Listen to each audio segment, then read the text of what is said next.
यह व्याप्तं सर्वमिदं जगत् स्थावर जंगमं तामधेनु शिरसा वंदे भूत भवस्य मातरम। मेरा लक्ष्य परमात्मा की प्राप्ति करना है, भोग भोगना और संग्रह करना मेरा लक्ष्य नहीं है। अगर ऐसी सावधानी साधक में निरंतर बनी रहे तो उनकी बुद्धि स्थिर हो जाती है, दृढ़ हो जाती है। जिसकी इंद्रियों सर्वथा उनके वश में है, उसमें और साधारण मनुष्य में क्या अंतर है, ये आगे के श्लोक में भगवान बताते हैं।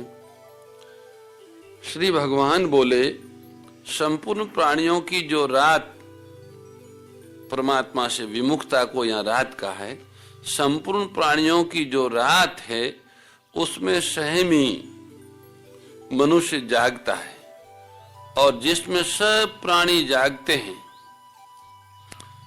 वह मुनि की दृष्टि में रात है। या निशा सर्वभूतानां तस्याम जागृति संयमी।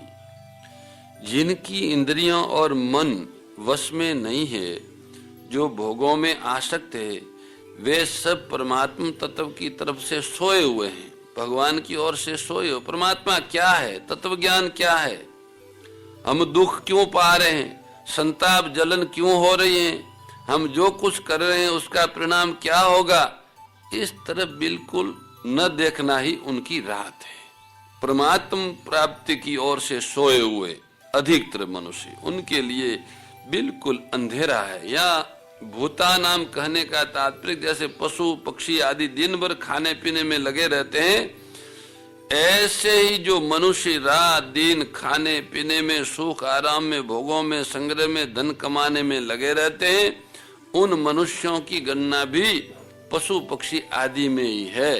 कारण कि परमात्म तत्व से विमुख रहने में पशु पक्षी आदि में और मनुष्य में कोई अंतर नहीं है, दोनों ही परमात्म तत्व की तरफ से सोए हुए हैं। हाँ, अगर कोई अंतर है तो वो इतना है कि पशु पक्षी आदि में विवेक शक्ति इतनी जागृत नहीं है, इसलिए वे खाने पीने आदि में लगे रहते हैं, और मनुष्य में भगवान की कृपा से वह विवेक शक्ति जागृत है, जिससे वह अपना कल्याण कर सकता है, प्राणी मात्र की सेवा कर सकता है, परमात्मा की प्राप्ति कर सकता है। परंतु उस विवेक शक्ति का दुरुपयोग करके मनुष्य पदार्थों का संग्रह करने में एवं उनका भोग करने में लग जाते हैं, जिससे वे संसार के लिए पशुओं से भी अधिक दुखदायी हो जाते हैं। कारण कि पशु पक्षी तो बेचारे जितने से पेट भर जाए उतना ही खाते हैं, संग्रह नहीं करते, परंतु मनुष्य को कहीं भी जो कुछ पदार्थ आदि मिल जाता है वो उसके काम में आए या ना आए, उसका तो बस संग्रह करना, इकट्ठा कर लो, रख दो रख दो रख दो रख दो, तो उसका कोई पार है नहीं। दूसरों के काम में आने वाली चीजें वो संग्रह करके रख लेगा तो उनके बाधा पड़ जाएगी ना, उसमें बाधा डाल देते हैं। इसलिए हमारे यहाँ भोग से संग्रह को बड़ा पाप माना है। भोग की एक सीमा है, एक मकान में रहोगे, एक गाड़ी रखोगे, इतना भोजन करोगे, इतना कपड़ा पहनोगे, उसकी सीमा है। पर इकट्ठा करने लग जाओ तो कितने मकान रख लो, कितनी गाड़ियां रख लो, कितने कपड़े इकट्ठे कर लो, कितने गहने इकट्ठे कर लो, उसकी कोई मापे नहीं है, कोई सीमाएं नहीं है। और जितना हम अपनी आवश्यकता से अधिक इकट्ठा करके रखते हैं वो अपना नहीं है, दूसरों का है। हमने उस पर ताला लगा दिया तो दूसरे काम में भी नहीं आएगा, बाधा डाल दी उसके काम में। वो भगवान ने बनाया तो उनके निर्वाह के लिए था, पर हमने अपनी बुद्धि का दुरुपयोग करके उसे अपने लोक में डाल दिया। हाँ, अगर वह संग्रह परमार्थ के लिए है, अभावग्रस्तों की सेवा के लिए है, तब तो उस हेतु से संग्रह किया गया है, तब तो ठीक है। जैसे गोग्रास संग्रह करते हैं गाय की चारा के लिए, उसमें विनियोग करते हैं लाके।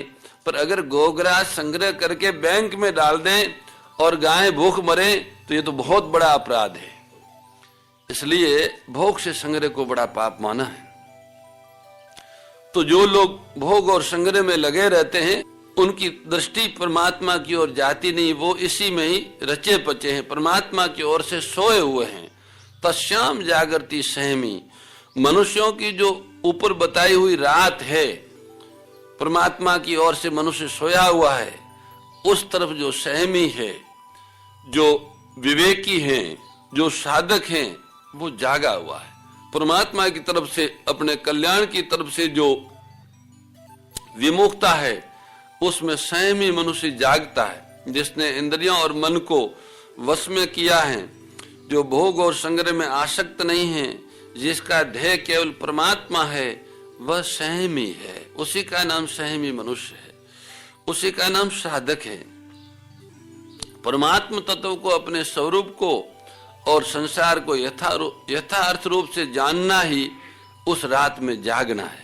यशाम जागृति भूतानी, जो भोग और संग्रह में बड़े सावधान रहते, एक एक पैसे का हिसाब रखते हैं, जमीन के एक एक इंच का ध्यान रखते हैं, जितने रुपये अधिकार में आ जाए, वे चाहे न्यायपूर्वक हो अथवा अन्यायपूर्वक हो, उसमें वे बड़े खुश होते हैं कि इतनी पूंजी तो हमने ले ही ली, इतना लाभ हमें हो ही गया।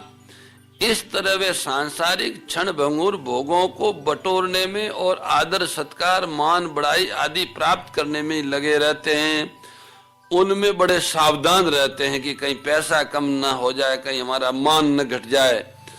यही उन लोगों का संसार की तरफ जागना है।